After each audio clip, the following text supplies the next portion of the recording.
Assalamu alaikum wa rahmatullahi wa barakatuh. Wa alaikum assalam wa rahmatullahi wa barakatuh. This is M.M. Tamim. I'm from Bangladesh. How can we increase our memory power and work so fast?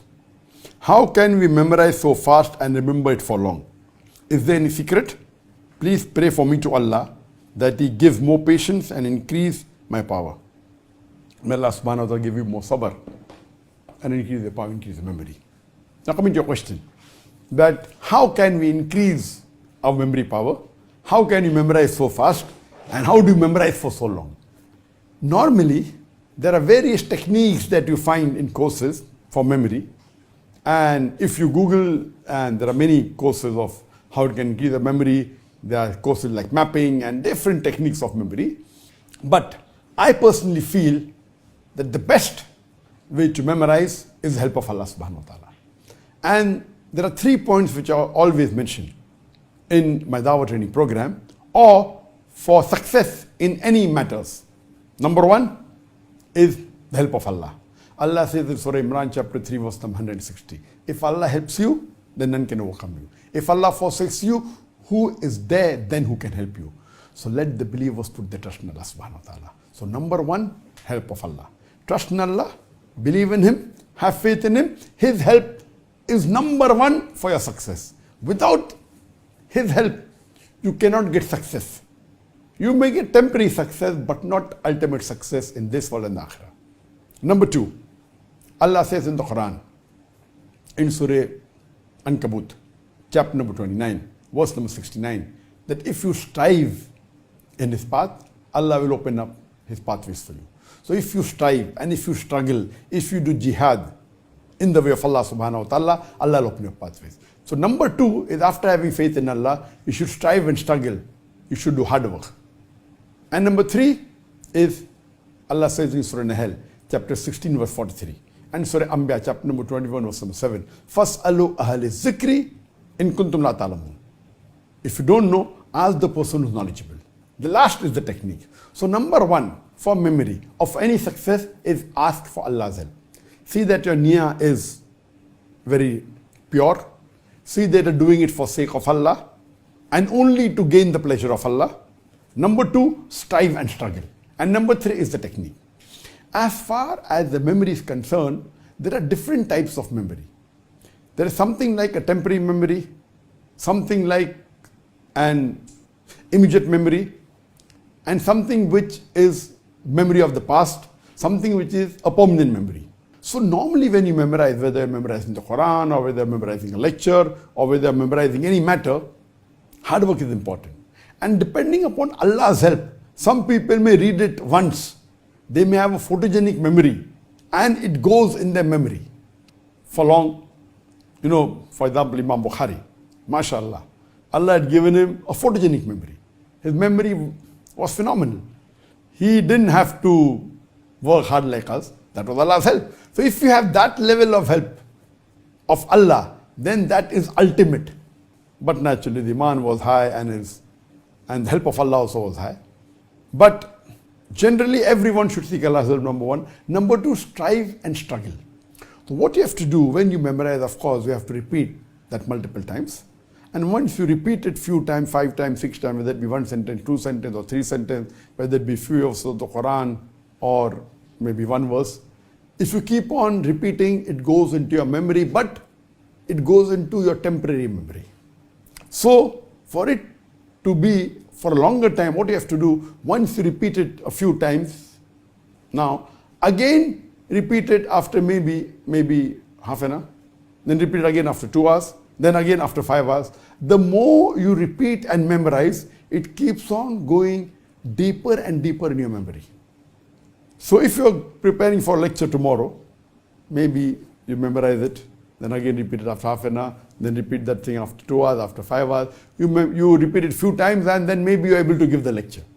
But after you deliver the lecture, if you ask to deliver the same lecture after 1 year, you won't be able to do it. Leave aside 1 year, after 1 month you can't do it. Even after 1 week you may not be able to do it because it was only in your temporary memory. So what you have to do, after you have delivered the lecture, you have to keep on repeating it. Or if you are giving a lecture again after a month, again you memorize it. So if you want it to be part of your permanent memory, then you have to do muraja, you have to do revision. And that's what is done by the people who hafiz al-Quran. If you memorize the Quran, if you memorize the full Quran, you're called hafiz al-Quran. That means you memorize the full Quran by heart. But if you really analyze most of the huffaz that are there in the world, there are millions of huffaz, but all of them cannot repeat the Quran in one go. Or they may memorize the Quran, they memorize a few verses, then maybe a few surahs, then maybe a juz, maybe 2 juz. By they keep on memorizing the full Quran, 30 juz, then they may forget the first juz or the second juz or third juz, unless they do muraja. So the different techniques of memorizing, if you keep on memorizing, going ahead, and don't revise your past memory, you will forget it. So what they do, when you memorize a few pages, when you keep on going ahead, you even keep on revising what you had memorized yesterday, or what you memorized a week back, or what you memorized a month back. Of course, the more you keep on memorizing, if the volume keeps on increasing, the juz you memorize keep on increasing. To memorize everything is difficult. So then you have to divide yourself in memorizing new verses of the Quran as well as in doing revision. A time will come that the time for revision is more than the time you are required to memorize the new verses. So if you do a proper system, and once you finish the Quran, normally when a human being completes memorizing the Quran, he cannot repeat the Quran from first page to the last page. No, that's a misconception.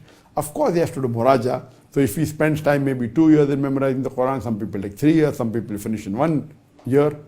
The faster you memorize, the faster you forget. There are courses where we are in a school, we will memorize the Quran in 2 months. It's possible. But if you finish in 2 months and you stop, after 1 month you cannot repeat the Quran. So even if you finish the Quran in 2 months, if you spend about 10 or 12 hours a day, a crash course, your muraja will take multiple months or years.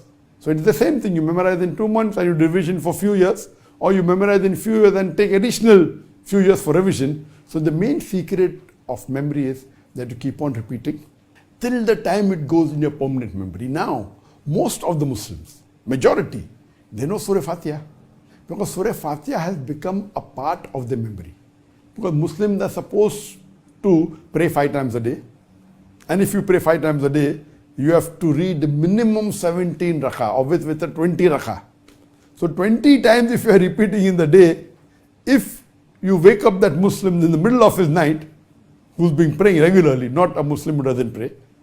If a person who prays regularly, or even if he prays even once a day, if he's praying for many years, if you wake him up from the middle of his sleep and you ask him to recite Surah Fatiha, he can do it easily. Because that has gone into his permanent memory. Even in permanent memory, there are levels.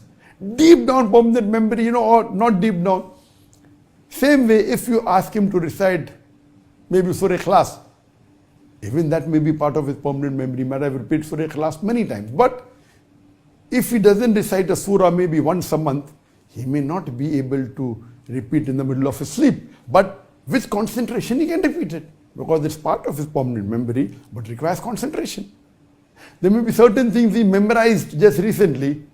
Unless he doesn't do muraja, he cannot repeat it. So that's the reason there are different types of memory. And I know that I have given several talks in my life. I know there are these few talks, maybe these 5 or 6 talks. You ask me to get up from my sleep and give a talk. I can give a talk without revision, even if there are 50 verses of the Quran, 100 verses of the Quran, because those talks are part of my permanent memory deep down. There are other talks I may have to revise maybe for 15 minutes. Some talks I may have to revise for 1 hour, some maybe 2 hours. Those talks which I give rarely, I may have to revise for 3 hours or 4 hours. So every talk of mine is not part of my permanent memory. Part of the talk may be, but not everything. And the more goes in your permanent memory, it helps you in the question answer session.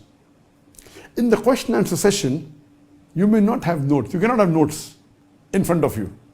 Question answer session when you give live. So when you're giving a talk, you can memorize your talk and deliver the talk. But question answer session is something you aren't aware. Okay, here, because we're having question answer on the WhatsApp, etc., it's being filtered by my staff. And so some of the questions which I have received before from my staff, of course, that I've seen, so I can prepare if I want. And some of the questions I take live from the Facebook, from the YouTube, those questions which I take live are new questions. But normally, when we are handling an open question answer session in public, we are not aware of a single question. We can assume what may come and we can prepare for ourselves, but we don't know. So that time, if you have many lectures which are part of your permanent memory, that helps you in the question answer session. Therefore, I tell all my students, when you give a talk, don't carry notes. If you don't carry notes, you keep on repeating, it becomes part of your memory. Because in a question answer session, you cannot carry notes and search for the answer. It has to be from your memory. So if you have 50, 100 talks as a part of a permanent memory, some deep down, some superficial, but if it's part of permanent memory, then that helps you in the question answer session. So as far as the formula for memory, number one is help of Allah. You pray to Allah, ask Allah to give you good memory, pray to Allah that you remember, you can pray in your Tahajjud Salah. Number two is hard work. You strive, you struggle. Number three is technique. See to it that you keep on doing muraja, you keep on revising, help of Allah, hard work, revising, till it becomes part of your memory. And if it becomes part of a permanent memory deep down, it will be for long, and inshallah can even be forever. Hope that answers the question.